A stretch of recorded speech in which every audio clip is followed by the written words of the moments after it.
Hello guys, कैसे हो आप सब। आज मैं आपके लिए लेके आया हूँ साईफाई हॉरर स्टोरी। इंडिया में आपको काफ़ी सारे हॉरर स्टोरीज के चैनल मिलेंगे, बट कोई भी चैनल ऐसा नहीं है जिसमें साईफाई हॉरर स्टोरी मिलती हो।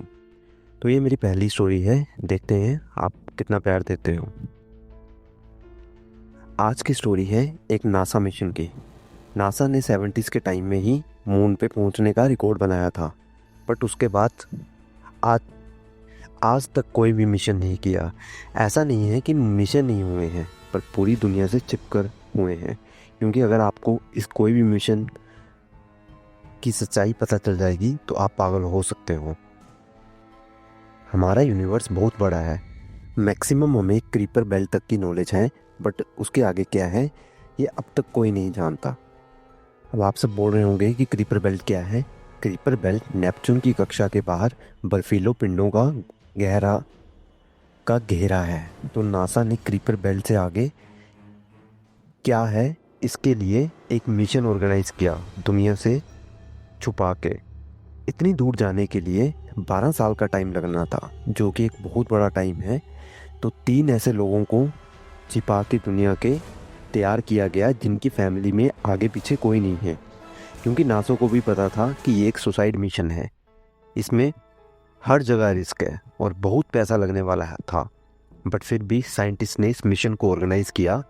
दुनिया को बस यही पता है कि नासा का वॉयेजर 1 बहुत दूर तक गया है, बट किसी को भी मेन मिशंस का नहीं पता। क्योंकि उस पार कुछ ऐसा मिला जिसको सुन के आपके रोंगटे खड़े हो जाएंगे। तो 3 लोगों की टीम, जिसमें डेविड, सारा और नेथन को तैयार किया गया। 1980 को इस मिशन को ऑर्गेनाइज किया गया दुनिया से छिपा के। जब स्पेसशिप ने अर्थ को लीव किया, पूरी टीम बहुत खुश थी।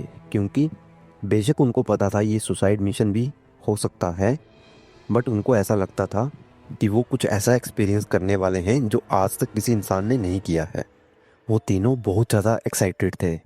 काफ़ी टाइम तक वो स्पेसशिप में बैठे रहते हैं, 1 साल हो गया था। अब वो पृथ्वी के कक्षा से बाहर चले गए थे, निकल चुके थे बाहर। अब उनको मार्स दिखने लगा था। वो सारी डिटेल्स अर्थ में भी भेज रहे थे। डिटेल्स पहुंचने में टाइम लगता था क्योंकि इन्फॉर्मेशन लाइट की स्पीड से ट्रैवल नहीं कर सकती है। एक दिन डेविड को ऐसा लगा कि मार्स के ऊपर कोई स्पेसशिप है, बट सारा और नेथन को ऐसा कुछ नहीं दिखा और वो डेविड का मजाक उड़ाने लगे। रेडिएशन के कारण काफ़ी हेलुसिनेशन होता है, तो उनको लगा कि ये रेडिएशन के कारण हेलुसिनेशंस हो रहे हैं डेविड को। क्योंकि आउटर स्पेस में ये एक आम बात है। मार्स एक रेड प्लेनेट है।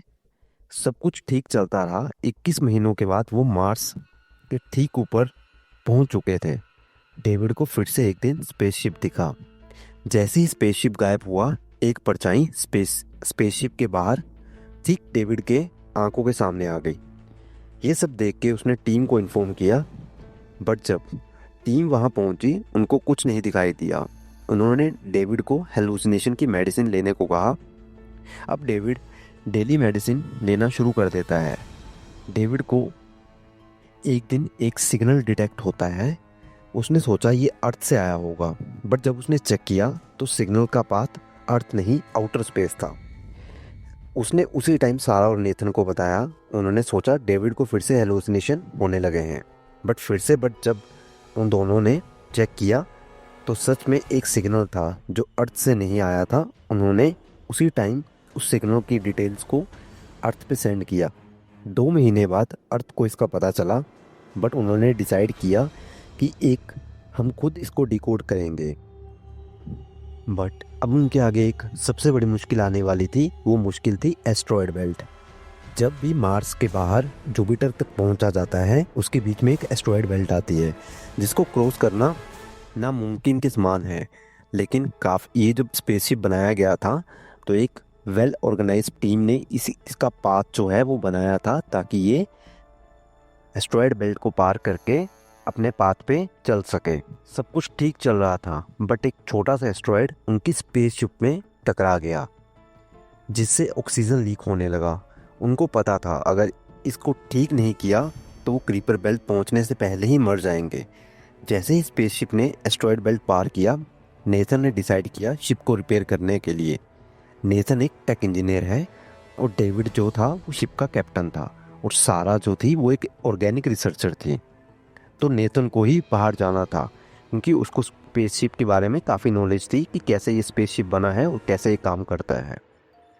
तो वो बाहर गया, उसको कुछ दिखाई दिया, वो इतना डरावना था कि नेथन की फट के हाथ में आ गई। उसने डरते डरते स्पेसशिप को ठीक तो कर लिया, बट वो परछाई उसके दिमाग में ही बस गई थी। जब वो स्पेसशिप को ठीक कर रहा था तब उसको एक छोटा सा टुकड़ा मिला जो कि काले रंग का था। तो उसने वो टुकड़ा भी लिया, वो एस्ट्रॉयड का ही एक टुकड़ा था, जो एस्ट्रॉयड वहाँ पे टकराया था उसका एक टुकड़ा था। उसको लेके वो वापस अपने स्पेसशिप में एंटर हो गया। जैसे ही वो एंटर हुआ सबसे पहले सारा ने नेथन को बहुत ज़्यादा बातें सुनाई, क्योंकि जो वो टुकड़ा लेके आया था उसमें वो कंटेमिनेटेड भी हो सकता था, जिससे कि उन तीनों की लाइफ को खतरा था। लेकिन बाद में सारा ने उस टुकड़े को लिया और सब कुछ चेक किया। बाद में उसको पता चला कि ये कंटेमिनेटेड नहीं है और उसके ऊपर रिसर्च करना शुरू कर दिया, क्योंकि सारा जो थी वो एक रिसर्चर थी। उसी को उसको इसीलिए उनके साथ भेजा गया था, क्योंकि ताकि वो जो जब भी उसके बाहर जाएं काफ़ी सारे मून्स मिलेंगे। जुपिटर के बाहर, जुपिटर के साथ ही कितने सारे मून्स हैं, सैटर्न, नेपच्यून, सभी के मून्स हैं, उनको स्टडी करने के लिए एक रिसर्चर की ज़रूरत थी, इसीलिए सारा को भेजा गया था। बट नेथन जब वापस आया तो जो परछाई उसको दिखी थी वो उसके दिमाग में ही बस गई थी, वो उसको हॉन्ट करने लगी।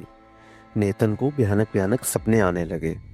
ऐसा लग रहा था उसको कोई मैसेज दे रहा हो। उनको पूरे 3 साल हो गए थे स्पेसशिप में, सिर्फ नेथन को सपने आते थे और डेविड को परछाई दिखने लगती थी।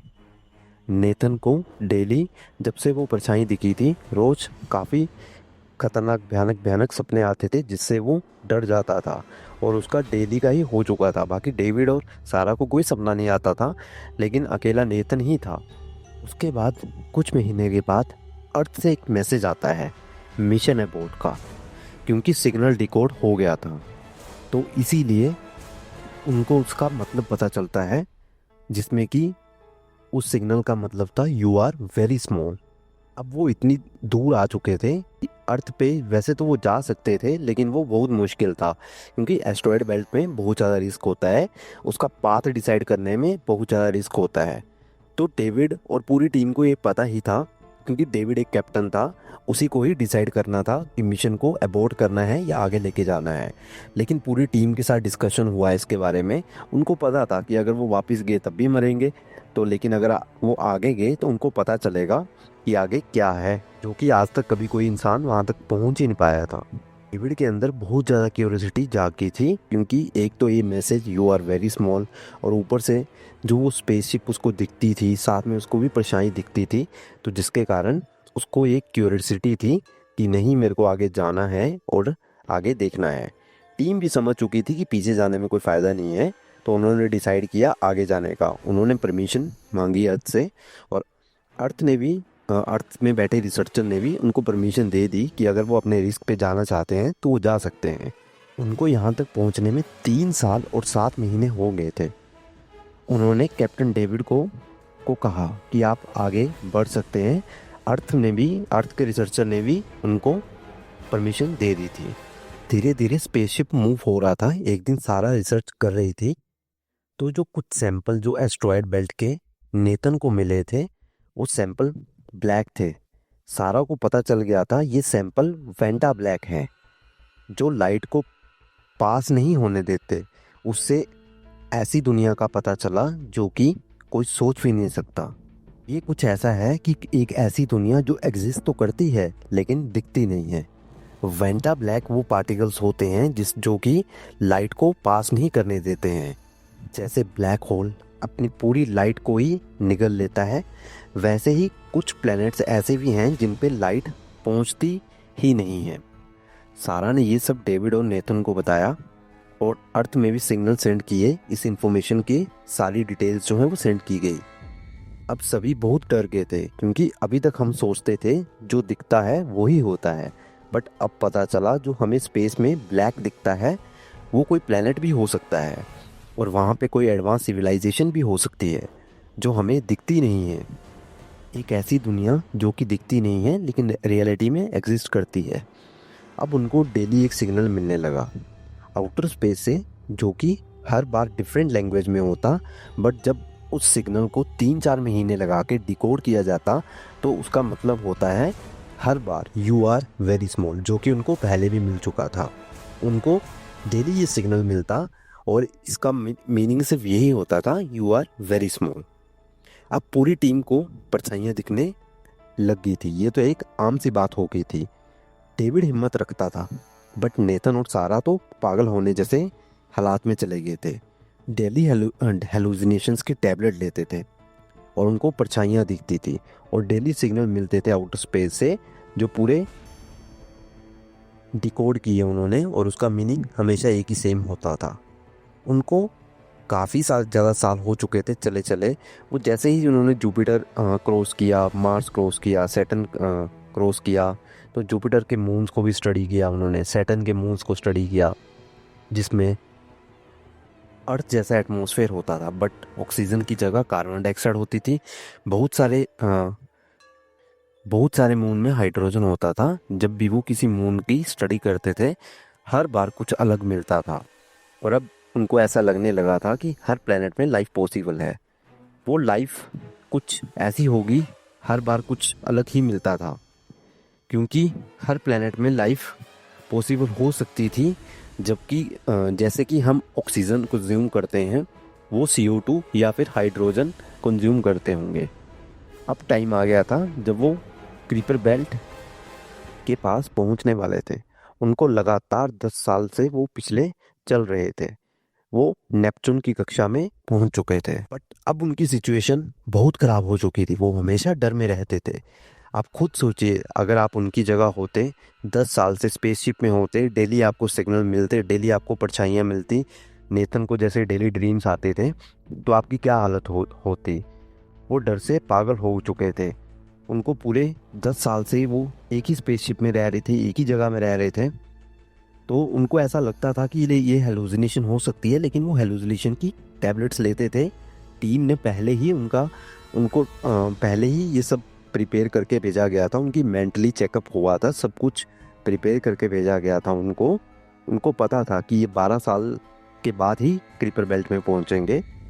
तो वैसे भी वो डेली हेलुसिनेशन की टैबलेट लेते थे, तो उनको कहीं ना कहीं यकीन होने लग पड़ा था कि नहीं, हमारे अलावा भी यहाँ पे कोई और दुनिया है जो कि दिखती नहीं है।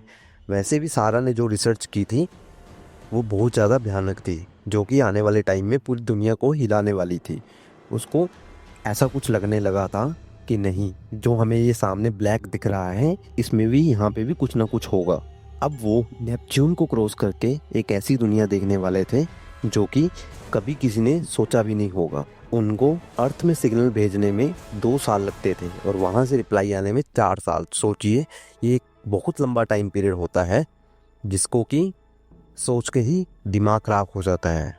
और बट जैसे ही क्रीपर बेल्ट के पास वो पहुँचे, उनको आइस से भरे भरे काफ़ी सारे ज़्यादा एस्ट्रॉयड मिलने लगे। वहाँ से उनको पता चला कि वाटर जो है वो अर्थ से बाहर भी अवेलेबल है, वो किसी और फॉर्म में है, जैसे कि आइस फॉर्म में है, और इससे ज़्यादा भी वाटर हो सकता है कहीं कहीं पे। उनको कुछ ऐसी सच्चाइयों का पता चल रहा था जो कि सोचना भी मुश्किल है, हमारा दिमाग वहाँ तक पहुँच ही नहीं पा सकता। लेकिन अभी असली परीक्षा तो उनकी शुरू होने वाली थी आगे, जब वो क्रीपर बेल्ट को पार करके नेक्स्ट क्रीपर बेल्ट के पार पहुँचेंगे, जो कि कभी किसी ने सोचा भी नहीं होगा। बट क्रीपर बेल्ट पार करते ही एक ब्लैक ऑब्जेक्ट उनको खींचने लगा। ये कोई ब्लैक होल नहीं था। सारा ने पूरी रिसर्च की थी, उसने चेक किया था कि यहाँ के आसपास कोई भी ब्लैक होल नहीं है। तो उनको ऐसा लगने लगा कि हमारा स्पेसशिप आउट ऑफ कंट्रोल क्यों हो गया है ये, और ये किस तरफ जा रहा है। अब उनका अपनी स्पेसशिप पे कोई भी कंट्रोल नहीं था। ऐसा लगता था उनका स्पेसशिप कोई और ही चला रहा है, और उनकी आंखों के सामने अंधेरा आ गया। वो कुछ भी बोलते, किसी भी बात को अगर वो करते, जैसे कि अगर उसने सारा ने डेविड का नाम पुकारा, तो डेविड को सिर्फ डी सुनाई देता था, बाकी कुछ नहीं। उन्हें ऐसा लग रहा था, वहाँ पे कुछ ऐसा होने लगा था कि उनका साउंड जो था वो कोई चीज़ जो है वो कंज्यूम कर रही थी और लाइट को भी कंज्यूम कर रही थी। उनकी स्पेसशिप में लाइट थी, लेकिन उनको सिर्फ 1 सेकंड के लिए लाइट नज़र आती, बाकी उसके बाद ब्लैक हो गया था। अब उनकी फटके हाथ में आ चुकी थी, क्योंकि ये टाइम बहुत ज़्यादा ख़राब था जब उनको कुछ समझ नहीं आ रहा था। सबसे पहले उनका स्पेसशिप जो था वो उनके कंट्रोल में नहीं था, और दूसरा उनके स्पेसशिप को कौन चला रहा है, वो किस साइड जा रहा है, उनको कुछ नहीं पता था। और ऊपर से उनको पूरा ब्लैक दिखने लगा, कुछ भी नहीं दिख रहा था उनको, इवन आवाज़ तक भी नहीं सुनाई दे रही थी। अर्थ से उनके सारे कनेक्शन टूट चुके थे। अर्थ में भी 1-2 महीने के लिए रिसर्चर ने देखा और उसके बाद उनकी फाइल क्लोज कर दी। अर्थ में रिसर्चर ने डिसाइड कर लिया कि वो मर चुके हैं। रियलिटी तो कुछ और ही थी, वो मरे नहीं थे, वो जिंदा थे। वो तीनों एक ऐसी काली दुनिया में थे, यहाँ पे ना वो मर रहे थे और ना वो जिंदा थे। उनको भूख प्यास भी उनकी सब खत्म हो चुकी थी, उनकी उम्र बढ़ना भी बंद हो चुकी थी।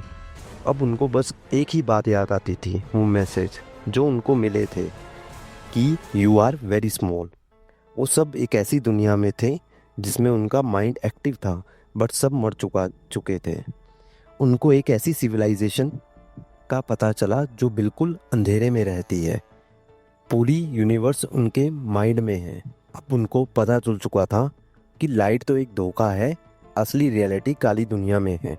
जब हम रात को स्पेस में देखते हैं तो जो ब्लैक दिखता है, क्या पता उसमें कोई दुनिया हो और डेविड, नेथन और सारा अभी भी उस दुनिया में हो। वो एग्जिस्ट करते थे, वो मल्टीपल रियलिटीज़ को देख रहे थे अपनी, जिनमें उनको अपनी सारी रियलिटी दिखती, बस वो किसी रियलिटी में जा नहीं सकते थे। अब खुद सोचिए, एक ऐसी अंधेरी दुनिया जिसका कोई अंत ही नहीं। उनको सारे वर्जन दिखाई दे रहे थे। वहाँ की सिविलाइजेशन भी कुछ ऐसी ही होगी जो कि अपनी सारी मल्टीपल रियलिटीज़ को देखती होगी, वो एग्जिस्ट भी करते होंगे। मे बी उनके पास कुछ ऐसी टेक्नोलॉजी होगी जिनके बारे में इंसान कभी सोच ही नहीं सकता। वो हमसे बहुत ज़्यादा आगे होंगे। अभी तक देखा जाए तो अभी हमारा इंसान जो है वो फर्स्ट सिविलाइजेशन भी कंप्लीट नहीं हुआ है। मे बी वो थर्ड और फोर्थ सिविलाइजेशन के होंगे। फर्स्ट सिविलाइजेशन, सेकंड सिविलाइजेशन ऐसी होती है कि फर्स्ट सिविलाइजेशन में हम तब होंगे जब हम अर्थ के सारे नेचुरल रिसोर्सेज को कंज्यूम करना शुरू कर देंगे। उसके बाद सेकंड सिविलाइजेशन में हम अपने अर्थ के आसपास के जो प्लेनेट है जैसे कि मार्स, उनके रिसोर्सेज भी कंज्यूम करना शुरू कर दें, तब हम सेकंड सिविलाइजेशन होंगे। लेकिन अभी इंसान को पहली सिविलाइजेशन बनने में ही बहुत ज़्यादा टाइम लगेगा। तब तक तो हम मर भी जाएंगे, हमें पता भी नहीं चलेगा कि हम कब फर्स्ट सिविलाइजेशन में पहुंचेंगे। वही डेविड, नेथन और सारा एक ऐसी सिविलाइजेशन को ऑब्जर्व कर रहे थे जहाँ तक कि उनका माइंड अभी वहाँ के लिए बना ही नहीं था, लेकिन वो एकदम से उस दुनिया में पहुँच चुके थे जहाँ का वो कभी सोच भी नहीं सकते थे। सच में उनका मैसेज तो सही था, वी आर वेरी स्मॉल। अभी हम बहुत ज़्यादा छोटे हैं, जो कि हम सोच ही नहीं सकते कि एडवांस सिविलाइजेशन के बारे में। मे बी वो हमारे साथ ही रहती हो, क्योंकि अंधेरा तो यहाँ पे भी होता है रात को। मे बी वो हमारे साथ ही रहते हों, लेकिन हमें पता ही नहीं होगा इसके बारे में। तो अभी के लिए बस इतना ही। और साईफाई स्टोरीज़ के लिए आप चैनल को सब्सक्राइब कर दीजिएगा और लाइक भी कीजिएगा, ताकि ऐसी ही स्टोरीज़ आपको अगेन लेके आएँ और आपको और भी साईफाई स्टोरीज़ बताएं। इंडिया में भी अब काफ़ी सारे साईफाई लवर्स हैं जो कि साईफाई स्टोरी सुनना पसंद करते हैं। मैं वहीं कुछ ऐसी साईफाई हॉरर स्टोरीज आपके सामने लेके आऊँगा जिनको सुन के आपका दिमाग हिल जाएगा। तो ये मेरा पहला चैनल है साईफाई हॉरर स्टोरी का, पूरे इंडिया में ही ये पहला चैनल है। आप इसको सब्सक्राइब ज़रूर कीजिएगा और ढेर सारा प्यार दीजिएगा। तो जल्द ही मिलते हैं एक नई स्टोरी के साथ।